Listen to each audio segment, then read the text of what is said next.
Hello there and welcome to the Impact Zone podcast. We are back again to talk more TNA wrestling shenanigans, and this is actually something that I kind of want to put to bed in some way, in some form, in some fashion, because I've heard a lot of people talk about the whole option C with the X Division title, especially with like saying it happens all the time or whatnot. It really doesn't happen all the time. It's only happened 7 times in the title history since the option was introduced back in 2012. So it's not been that many times, honestly. Now, it did happen every year for the first couple of years up until 2015. Then it didn't happen again until 2019, so 4 years later. Then it was 2 years later after that, in 2021, that the next X Division title was cashed in. And then it was another year after that that the next one was cashed in. And the X Division title hasn't been cashed in since then, since 2022. So it hasn't been cashed in 3 years for Option C. So that is something that I think people, like, their perspective of, oh, it happens all the time. It can happen, like, in some ways, like at any time in some form or in some fashion. And I do think that in some form, in some fashion, it does devalue the title in some regards to some degree, because but the thing is, it's already like a lot of people perceive it to be like an entry level or a mid card title, so it's already not as valuable as the world title or as any of the, well, as the main title would be. So having this idea that like somebody in that division can be elevated through that division, and then for say, hey, well, I'm going to sacrifice this title run to now become, the top person. I think it really helps in some ways, because it's another form of like storytelling and another form of like building people up to being like, yeah, this guy's a really good performer and they might deserve to be the world champion. Like Josh Alexander is like the absolute blueprint of that, of saying, we're going to give this guy like 6 months or a year or whatever else it is, to do it. Like, there actually, 1, 2, 3, there's only been 3 people to have successfully cashed in their Option C title opportunity. So that's even more crazy in some ways, though some people, I would say, like Rockstar Spud, like I think that's more of a funny haha kind of thing than like anything else. I think you could have done that in another way or what have you. I don't think you absolutely needed to have it that way or whatever. I don't know. I'm not too sure about it. I don't know when Austin Aries had his second one, but like his first one, being the first person to cash it in and beat Bobby Roode, who had the longest title reign at the time, was amazing. Chris Sabin having beating Bully Ray, in that run, though I suppose he, lost the title almost immediately afterwards. Brian Cage, I think, as I remember, Brian Cage lost because Johnny Impact cheated and whatnot or whatever. So again, like, you're trying to not just do this thing to say, oh, like, like, let's put the belt on somebody. We're going to put the belt on them, but we're going to make people feel like, have they really earned it? Why are these two, like, if you're going to have, Cage and Impact go against each other, it's like, well, why? Like, these are two baby faces. Where's the level of, we need to see Brian Cage beat Johnny Impact, so he needs to be this, slimy heel, and, we need to see Brian Cage beat him, so he needs to lose to then, for later on, win sort of thing. I think some of that like idea booking is kind of cool. The one that I kind of question a little bit is with Frankie Kazarian. Um, to some extent, I think maybe he should have like held on to it for a few months or whatever else it was. I think his match with Josh Alexander was really good, but like I think like it wasn't something that was like it was very smart because he only held the X Division title for a short period of time and basically immediately gave it up. So that sort of like really devalues the title. Like, I think the idea of kind of resetting the division is kind of good, but I don't think, like, when you're basically just take it off someone like Speedball, Mike Bailey, and then I think he basically won it straight back. So it was like, well, what was the point in that? I might not be remembering that correctly, but that's the way that I recall it, at least anyway. So someone can say, hey, remembered that wrong. The member berries aren't working too well. But, like, I don't know how many times the X Division title has changed in the last, like, let's just say last 10 years. Let's say 5 years. But it's changed maybe every 6 months to a year or so, roughly speaking. So if we're saying the last 5 years, it's at least changed like 10 times, roughly speaking, maybe 7.5 times or something like that. So, like, if you look in the last, like, 5 years, it really has only the X Division title has only really been exchanged in twice. So if you were to say like it's 2 out of the 7.5, then 5.5 of those title reigns, on average, wouldn't have cashed in the X Division title. So that's a huge like percentage more than the people, and that's like really lowballing it because Josh Alexander had it for like a year, or thereabouts, as well. So that's a really like lowballing saying, like that's on average, like that isn't what actually happened in 2021.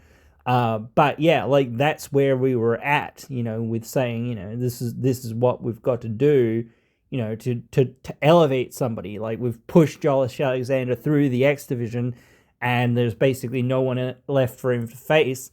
So now what are we going to do with him? Well, now he's got to be in the heavyweight division or the world title division. That's the idea. You've got to like say, okay, we've got this young guy and we want to elevate them, like Brian Cage and Josh Alexander and Austin Aries and maybe Chris Sabin. Like Chris Sabin was fairly well established. He hadn't won the world title yet, but he'd again, he hadn't been to that level, so people still wanted that sort of thing to happen for somebody. They wanted to see this unestablished person come through the ranks.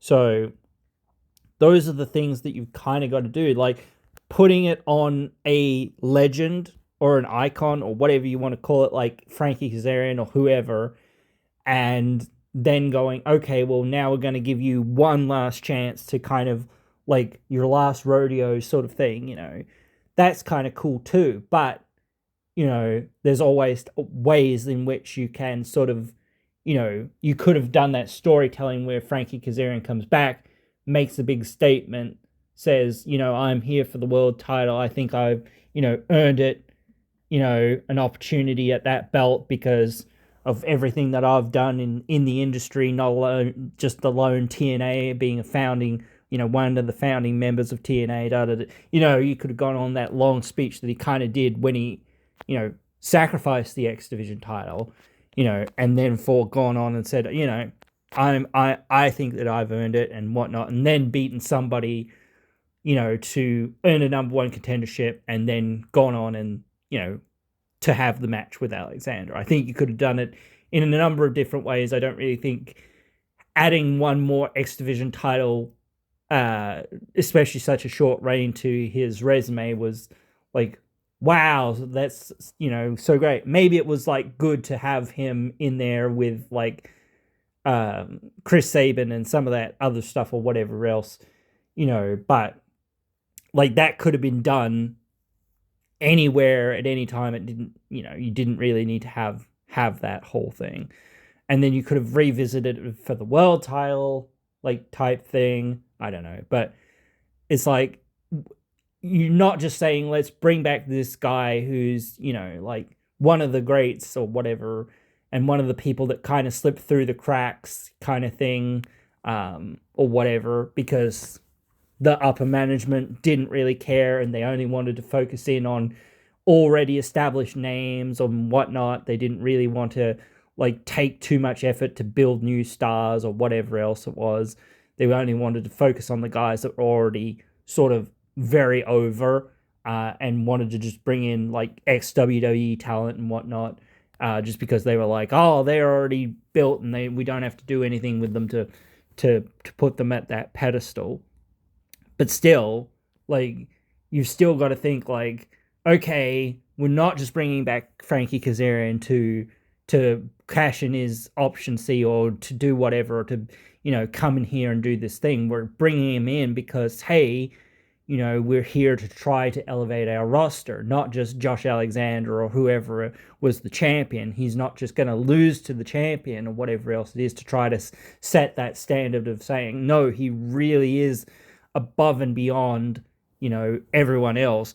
No, he is, here for the rest of the locker room. He's still going to try to get to the world title, obviously, but he's going to be used more of as a stepping stone for a lot of people to get to that point. But yeah, I do think that the whole like X Division title option C is a bad idea or whatever isn't inherently 100% true, and the idea that it happens all the time is also really untrue. But it's just, again, people's perception. They actually need to like go back and go, oh yeah, it hasn't happened in like 2 or 3 years, dude. What? Or whatever it is. And maybe it happened, a few times every year there for a little while or whatever it was, but then it didn't happen for like 4 years.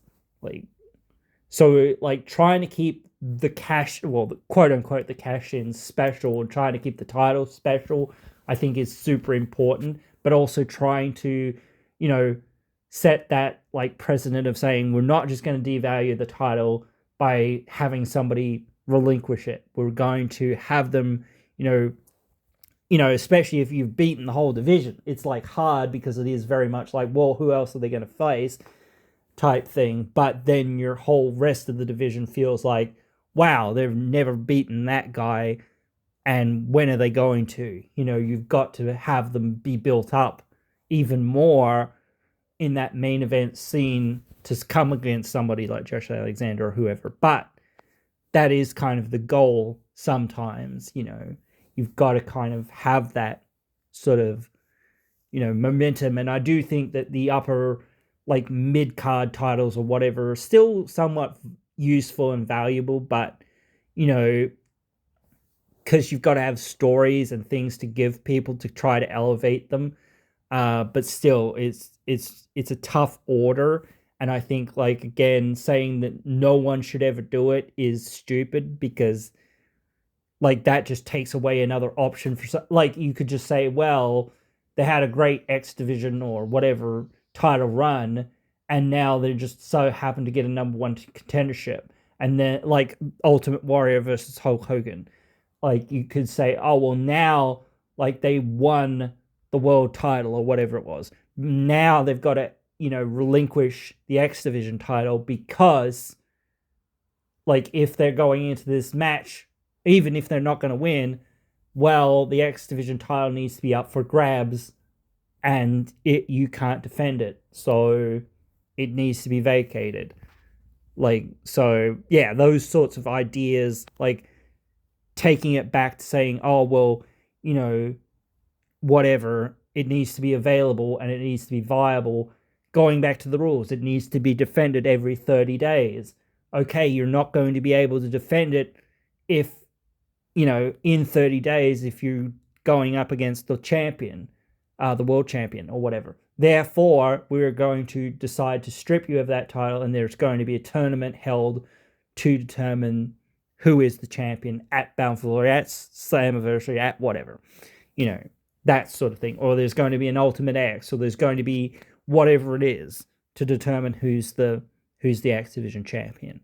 So those ideas, I think, are like a lot more palatable, because it's like you've earned the opportunity, and now kind of the idea is to say, oh, well, you can't defend it in the next, or it's infeasible that you can defend it. So, now it's got to be vacated. So, but yeah, guys, I did want to come on here. I've had this thought for a while to discuss it, but I wanted to look it up and do some more research and whatnot and all that sort of stuff, and do some other things and do some other projects as well. So I hope you've enjoyed this one. It did take me quite a while to get it to come together, just scheduling and stuff as well. But yeah, I hope you have enjoyed, and I hope you join me again in another one.